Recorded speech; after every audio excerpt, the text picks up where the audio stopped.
Allô! Je veux vous parler aujourd'hui d'opportunités et de confiance en soi. C'est l'honneur de la guerre, c'est réellement important la façon dont vous vous percevez. Et votre ouverture sur les autres, votre ouverture sur le monde. Donc, on a chaque jour, on rencontre des tonnes de gens chaque jour. On rencontre des collègues de travail qui connaissent des collègues de travail, des amis qui connaissent des amis. C'est important, je crois, de pouvoir s'ouvrir, de dialoguer un peu. Bon, je vous dis pas de raconter votre vie à tout le monde, c'est pas ça l'objectif, mais d'être en mesure d'évaluer et de saisir des opportunités. Donc, je me souviens à un moment, j'allais tout simplement faire du jogging, chercher des activités qui pourraient être pour moi intéressantes. J'en avais pas vraiment trouvé. Donc, j'habitais un petit village, puis il y avait peu de choses à faire. Mais je suis quand même allée faire du jogging, je suis demeurée en mouvement. J'ai rencontré, en faisant du jogging, 2 amis avec qui j'ai poursuivi pour quelques kilomètres. Et en discutant, l'une d'entre elles m'a invité, nous a invités. Nous étions 3, nous a invités à aller à une lecture de pièces de théâtre.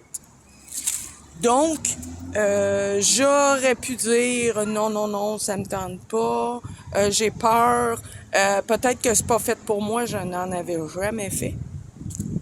Mais je me suis donné le droit de dire et pourquoi pas, oui, allons-y, go for it. Et ce fut une grande aventure, une très belle aventure que j'ai vécue sur plusieurs années, qui est venue combler un besoin en moi.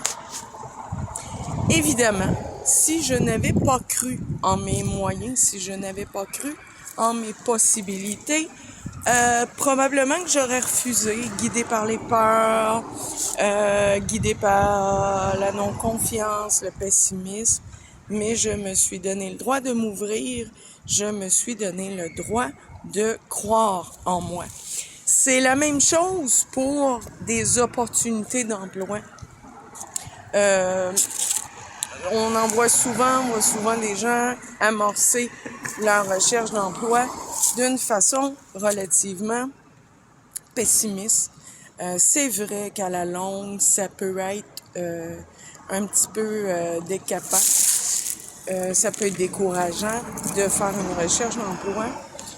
Mon point, c'est que il est important de considérer vos forces, d'énumérer, de connaître vos forces, de partir avec ce qu'il y a à l'intérieur de vous pour occuper un emploi et surtout votre façon de vous voir, votre façon de vous considérer. Il y a toujours des gens autour pour dire pas pour toi, t'es pas capable.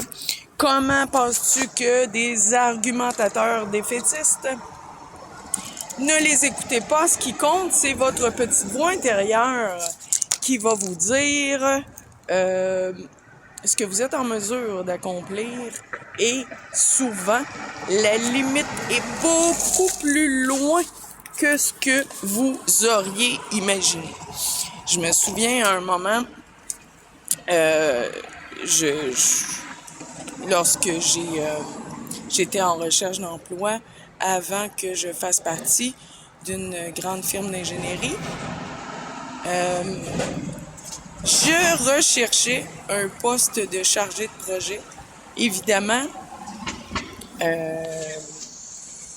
je me suis fait dire, j'entendais les petites voix autour me dire voyons donc, il demande une maîtrise. Tu connais rien à l'ingénierie. T'as jamais travaillé là-dedans. J'ai quand même fait l'exercice d'envoyer mon curriculum vitae, de croire en moi, de visualiser la possibilité que je pourrais faire partie de cette équipe. J'ai fait mes recherches sur l'entreprise, voir si ça me convenait, voir si je serais bien à l'intérieur de cette boîte-là. Et j'ai cru en moi. J'ai fait l'exercice et au final, j'ai obtenu ce poste-là contre toute attente. Parce que n'oubliez pas que dans une recherche d'emploi, il y a également une question de personnalité. Donc, vos compétences sont une chose, votre parcours professionnel une autre chose, mais il ne faut pas oublier qu'il y a également la personnalité qui est très, très, très, très importante. La façon de croire en vous, votre façon de considérer les autres, votre ouverture sur les gens, votre réceptivité. Donc, ça a des incidences. D'où je vous disais tantôt que c'est important de pouvoir discuter avec les gens, de pouvoir échanger. Vous pourriez être surpris de ce que vous pourriez apprendre du type d'opportunité qui pourrait se présenter à vous en discutant tout simplement avec la caissière, en discutant avec le restaurateur, discutant avec les amis des amis. Donc, ouvrez-vous des portes. Dites oui plus souvent parce que un autre facteur qui fait qu'on passe à côté de belles opportunités souvent, c'est les peurs. Ce sont les peurs. Ouais, mais tout à coup que je serais pas à hauteur. Oui, mais tout à coup qu'il se passe ceci et cela, le petit scénario, le hamster qui s'agite rapidement pour venir nous faire anticiper ce que pourrait être la situation, de sorte que on soit plutôt investi de peur que de réelle volonté de vouloir avancer et vivre de nouvelles expériences. Évidemment, on voit ça beaucoup chez les gens qui ont du mal à s'affirmer, qui ont du mal. Puis quand je parle de l'affirmation, ce n'est pas de tout casser, de faire tomber tout le monde ou toutes les barrières. Quand je parle d'affirmation, c'est simplement d'être en mesure d'exprimer clairement et calmement sa vérité, dans le respect l'un de l'autre, tout simplement. Pour beaucoup de gens, c'est difficile de s'affirmer. Ils sont remplis, nous sommes remplis de peur. C'est normal d'avoir peur, mais encore faut-il se poser la question, est-ce que ma peur est justifiée? Est-ce que l'anticipation, le scénario que je me fais, est-ce que c'est justifié ou c'est tout simplement mes émotions qui amplifient ma pensée, mon anticipation de la situation? Donc, l'autre facteur qui fait que souvent on passe à côté de belles opportunités, c'est un peu malheureux, mais on voit beaucoup les gens devenus parents changer diamétralement de comportement pour ne faire de l'enfant que le centre de son univers. Mes enfants d'abord. Aimer ses enfants, c'est une belle chose. Je ne vous dirai jamais le contraire.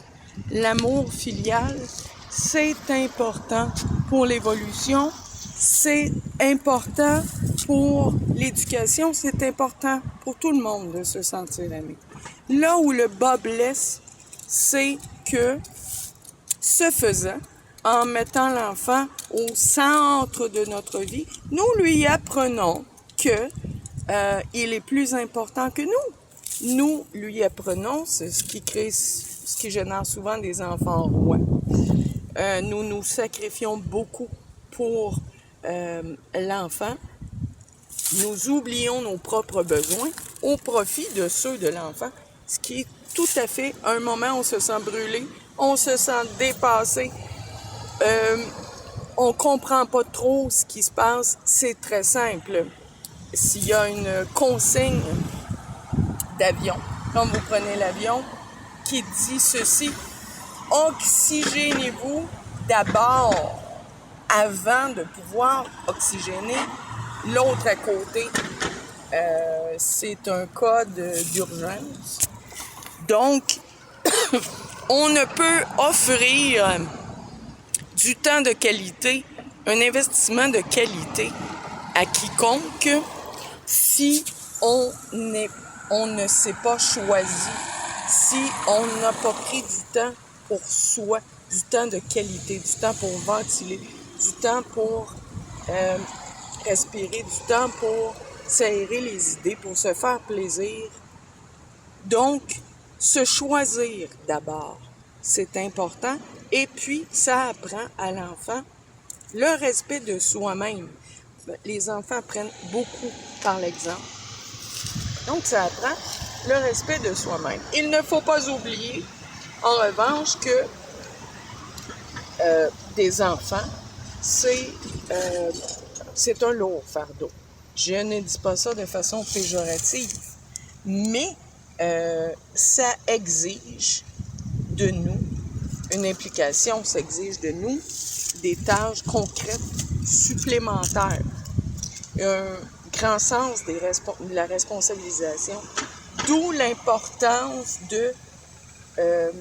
d'avoir une vie relativement équilibrée, de pouvoir s'octroyer des moments, si vous êtes en couple, des moments de couple également, des moments personnels, des bonheurs, des plaisirs personnels, avant de pouvoir s'investir auprès de sa progéniture et de l'enfant. Ce qu'on voit chez les gens surchargés, les gens qui ont connu un burn-out, les gens en détresse psychologique, les autres vont leur dire la pire gaffe. Les autres vont leur dire « Mais oui, mais pense à tes enfants! » Un enfant, comme je le mentionnais tantôt, représente un autre niveau de responsabilité. Donc, représente un certain fardeau. Ce faisant, ce qui arrive, c'est qu'on génère chez l'individu en détresse ou en burn-out, en plus de lui faire visualiser l'implication du fardeau, parce que à certains niveaux, c'en est un fardeau supplémentaire, en plus de lui faire visualiser un concept avec un énorme niveau de considération et de responsabilisation, on le rend coupable de ressentir cette détresse émotionnelle, de ressentir cet épuisement professionnel ou de ressentir ce manque d'énergie.